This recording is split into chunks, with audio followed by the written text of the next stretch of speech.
Horace, Ars Poetica. Horace, 65 BC to 8 BC, is a remarkable Latin lyric poet and satirist who lived under the Emperor Augustus. He wrote odes and verse epistles dealing with the themes of love, friendship, philosophy, and the art of poetry. His Ars Poetica, or The Art of Poetry, is a verse epistle written in 19 BC. It deals with the art of writing poetry and drama.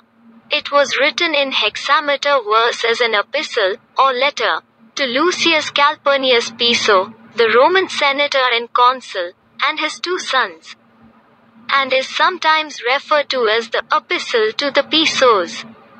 It consists of 476 lines containing nearly 30 maxims for young poets. The plan of Ars Poetica. Ars Poetica seems formless and unsystematic, but a closer examination shows a definite and well-marked scheme of treatment. The subject matter falls into 3 well-marked divisions. 1. Poesis, or the discussion of the subject matter of poetry. 2. Poema, or form. 3. Poeta, or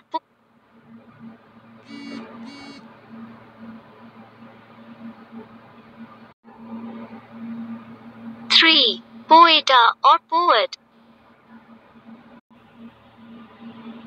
1. Poesis. Poesis is the first part of Ars Poetica in which Horace discusses the subject matter of poetry. A poem must have organic unity. The poet is free to indulge his fancy, but he must not create monsters or impossible figures. He must not lapse into absurdity. As in painting, so in a poem, all parts must be vitally connected with one another. There must exist a harmonious relationship between the parts and the whole. The subject should be chosen wisely. It must suit both the style and the powers of the poet, and it should be simple and consistent.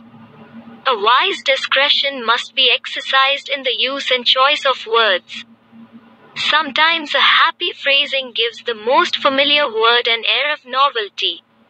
A poet is free to coin new words and revive old ones, but this should be done with much discretion.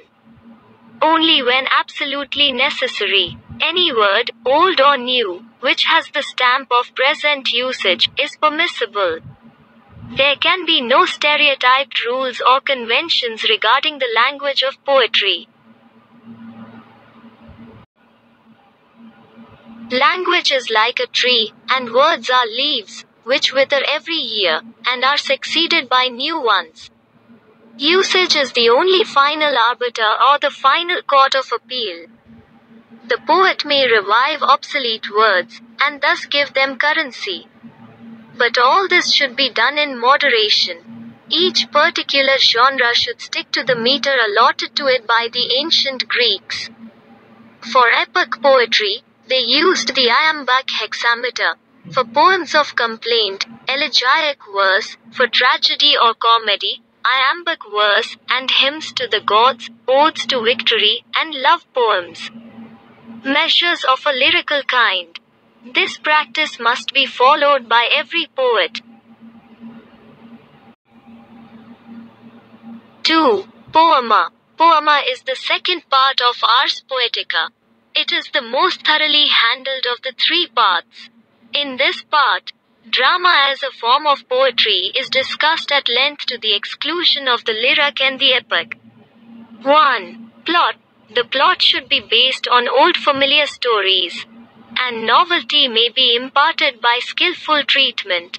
New themes may be invented, but for their successful treatment, the poet requires great skill and art.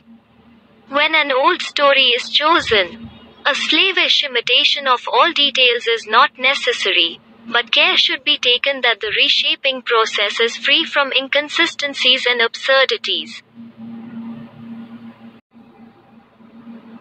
Comic themes should not be treated in the lofty vein of tragedy, nor tragic themes in the low vein of comedy. As regards plot construction, it is good to follow the example of Homer. and plunge straight into the middle. In medias res, the beginning should be simple and straightforward. All unnecessary details should be avoided.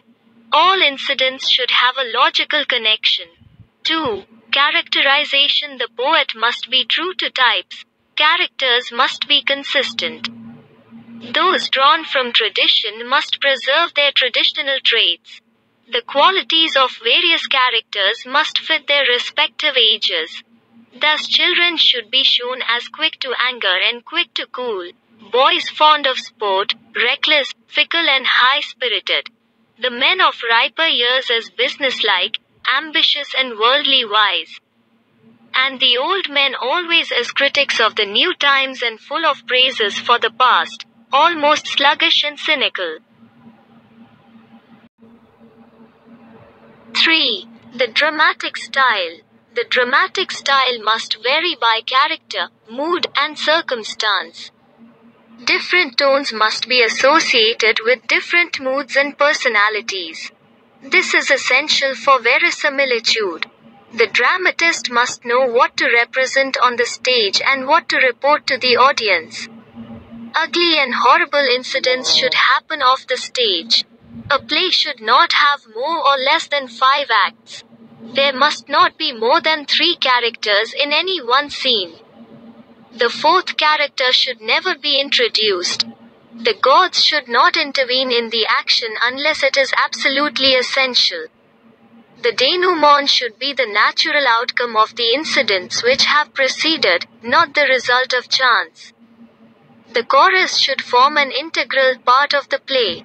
Its songs should forward the action of the play, and it must back the good and give sage counsel. It must check and control the passionate. The meter in which a long syllable is preceded by a short one is called an iambic meter. The syllables should be in groups of 6. Spondees may be occasionally used for a change, to make the movement sedate and slower. The Greek models should be strictly followed.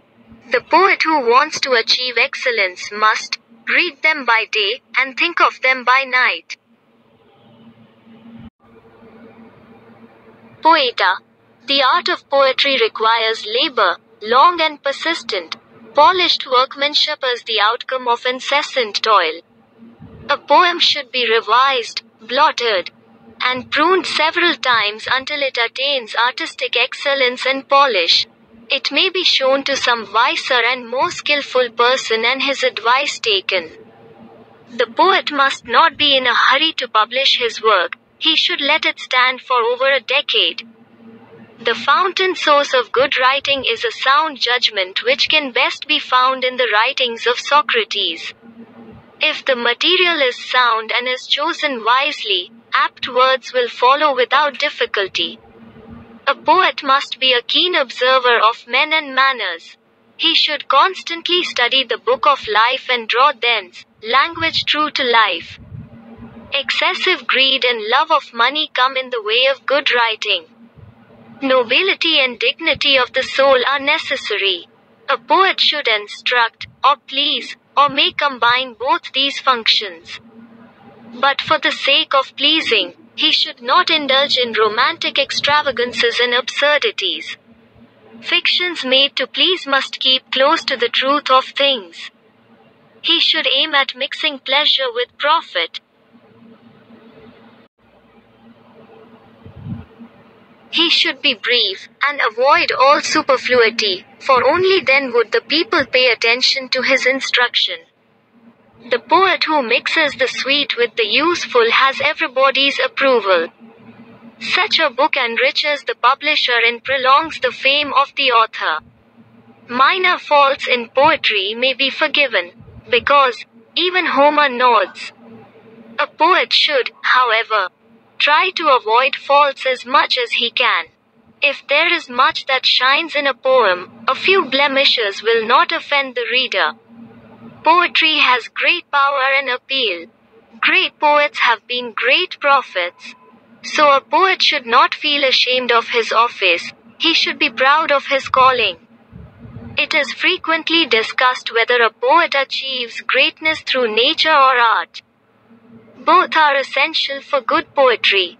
Abundant wit or natural ability without sound workmanship, or mere workmanship without wit or inborn ability, is of no avail.